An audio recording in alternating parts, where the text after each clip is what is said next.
বিএনপির আতঙ্ক তুঙ্গে। এই আতঙ্ক বিএনপিকে প্রতিটা মুহূর্তে অস্থির করে তুলছে। বিএনপির খাওয়া দাওয়া ঘুম সব হারাম করে ফেলছে। কারণটা কি? কারণটা হলো যে বিএনপি আশা আকাঙ্ক্ষা, এমপি হওয়া, মন্ত্রী হওয়া, প্রধানমন্ত্রী হওয়া, দেশ চালানো, ক্ষমতা লাভ করা, এই জায়গাগুলোতে তারা এক্সট্রিম পর্যায়ে রয়েছে। বিএনপি প্রতিষ্ঠিত হওয়ার পর কখনোই এতটা নিশ্চিত আত্মবিশ্বাস বিএনপির কখনো ছিল না, যেভাবে গত 17 স্পেনে নিয়ে আপনাদের বিয়ে পড়ানো হবে, আপনি চেয়ারে বসে আছেন আর অন্যদিকে রাজকুমারী বসে আছে। তো সেই আপনারকে যে নিয়ে গেছে ভূত বলল যে সামনের সময় মাত্র 3 মিনিট, এই 3 মিনিটের মধ্যে কবুল বলতে হবে। তো এই 3 মিনিটের মধ্যে জাস্ট যখন রিং বাজবে ঠিক ওই সময়টাতে সঙ্গে সঙ্গে রিং বাজার সঙ্গে সঙ্গে কবুল বলতে হবে। যদি একটি ন্যানো সেকেন্ড এদিক ওদিক হয়ে যায় তাহলে এই রাজকুমারীকে আপনি পাবেন না। অধিকন্ত এই যে আপনাকে এখানে আনা হলো, এখন আপনি এখান থেকে যান নিয়ে যেতে পারবেন না। লালসা, কামনা, বাসনা, প্রাপ্তি সব কিছু এখন এসে 12ই ফেব্রুয়ারি তারিখে এসে মিলিত হয়েছে। এক একটা দিন যাচ্ছে, এক একটা ঘন্টা যাচ্ছে, এক একটা মিনিট যাচ্ছে, এক একটা সেকেন্ড যাচ্ছে, আর বিএনপি নেতাকর্মীদের মধ্যে যে ভাবাবেগ তৈরি হচ্ছে, যে অস্থিরতা তৈরি হচ্ছে, তাকে রীতিমতো তছনছ করে দিচ্ছে। সে ধৈর্য ধারণ করতে পারছেন না। ধৈর্য ধারণ করতে না পারার কারণে রাজনীতির ময়দানে একটার পর একটা তার অনার সৃষ্টি তৈরি হচ্ছে। সে ভেবে উঠতে পারছে না যে তার আসলে কী করা উচিত, কি বলা উচিত, অথবা কখন তার সে সম্ভাবনাটা নষ্ট হয়ে যায়। এই জিনিসটা কেন হচ্ছে এই মুহূর্তে? আমি তো আগে গল্পের স্থলে বললাম, আর এখন আমি যদি আপনাকে বলি যে এই ঘটনাগুলো কেন হচ্ছে, বিএনপির এই আতঙ্ক কেন হচ্ছে, এর কারণ হলো মাঠে তো বিএনপির কোনো শক্ত প্রতিদ্বন্দ্বী নেই। জামাত ন্যারেটিভ তৈরি করছে, বিভিন্ন সামাজিক মাধ্যমে সোশ্যাল যারা কন্টেন্ট ক্রিয়েটর রয়েছেন তারা নানা রকম তর্ক বিতর্ক করে জামাতকে বড় করার চেষ্টা করছে। বিএনপিকে একটি মহাকর্ষণ শক্তি দিয়েছেন আল্লাহ, সেটা আসমানের অসংখ্য গ্রহ নক্ষত্র, তারকারাজি, বিভিন্ন গ্যালাক্সি, উল্কাপিণ্ড থেকে শুরু করে সবারই একটা আকর্ষণ আছে, শক্তি আছে। সেই শক্তি দিয়ে আমাদের মাথার উপরে সূর্য আমাদেরকে টানছে, চন্দ্র আমাদেরকে টানছে, তারকারাজি, বৃহস্পতি, শনি, ছায়াপথ, নক্ষত্র যা কিছু আছে, নিহারিকা, সবার একটা শক্তি আছে, ম্যাগনেটিক পাওয়ার আছে। এই পৃথিবীর সব কিছুকে তার উপরের দিকে টানছে। এই যে আমরা বলি না শনির দশা, বৃহস্পতি, অমাবস্যা, পূর্ণিমা, এসবই কিন্তু মহাকর্ষণ শক্তি। আর এই মহাকর্ষণ শক্তি যেন আমাদেরকে উপরে টেনে নিতে না পারে, এই জন্য নিচে মাটির সঙ্গে আমাদের একটা ম্যাগনেটিক রিলেশন রয়েছে, যেটাকে বলা হয় মাধ্যাকর্ষণ শক্তি। তো এই মাধ্যাকর্ষণ শক্তির কারণে আমরা পৃথিবীর সঙ্গে লেগে আছি।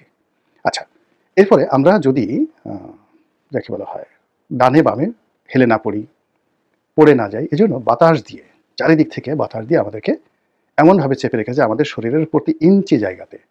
বিজ্ঞানে যারা ছাত্র তারা বলতে পারবেন বাতাসের চাপ কত কেজি। আপনার শরীরের মধ্যে হাজার হাজার কোটি কত যে যন্ত্র, কত যে নিউক্লিয়াস, কত যে অণু, পরমাণু, ইলেকট্রন, প্রোটন আছে, আপনি কল্পনাই করতে পারবেন না।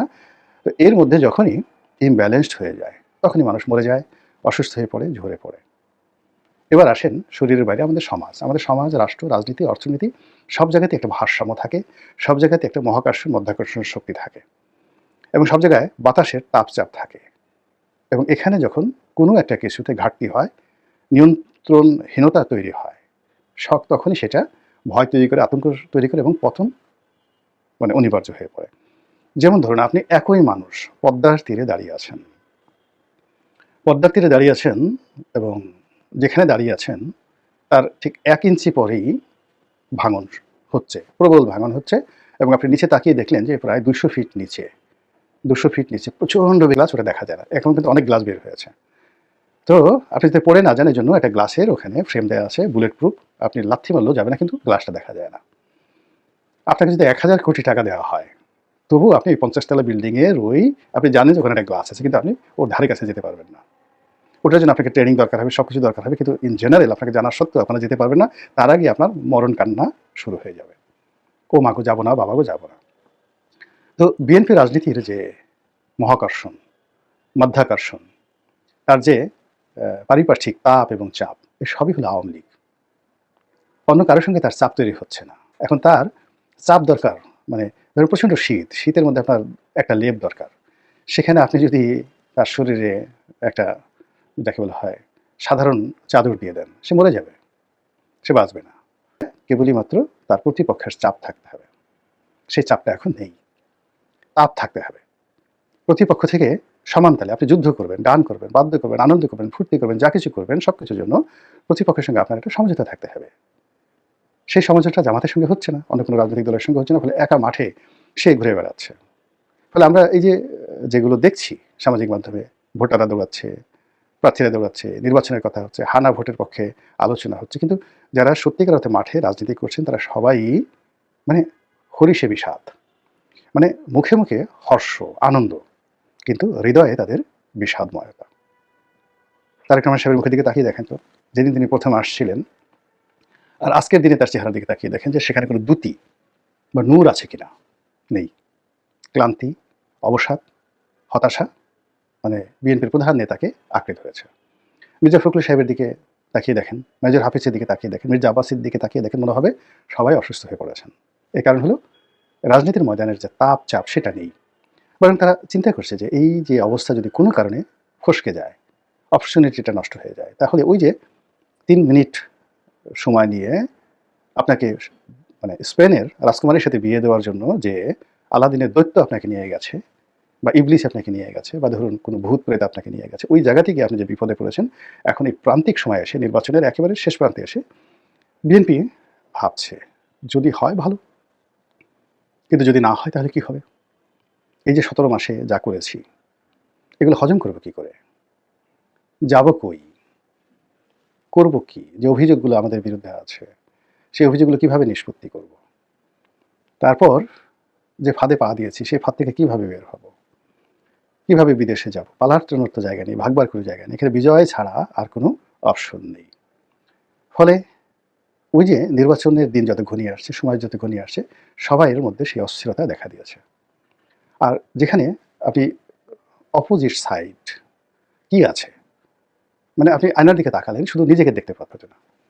ভিডিও শেষ পর্যায়ে চলে আসছি, আর কথা বাড়াবো না। শুধু একটা জিনিস বলবো যে আজকের এই যে আতঙ্ক, ভয় সৃষ্টি হলো, এটা কেন?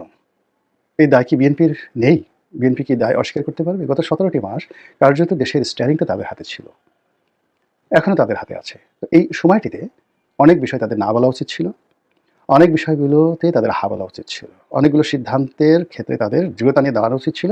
আর অনেকগুলো সিদ্ধান্ত প্রয়োগের ক্ষেত্রে তাদের বাধা হয়ে দাঁড়ানো দরকার ছিল। সেই কাজটি তারা করেনি। না করার কারণে এখন যুগান্তরের যে ঘূর্ণিপাক, সেই যুগান্তরের ঘূর্ণিপাকে তারা ঘুরে বেড়াচ্ছে। ভবিষ্যৎ সম্পর্কে আল্লাহ ভালো জানেন। আল্লাহ উত্তম ফয়সালা করি। আসসালামু আলাইকুম ওয়া রাহমাতুল্লাহি ওয়া বারাকাতুহু।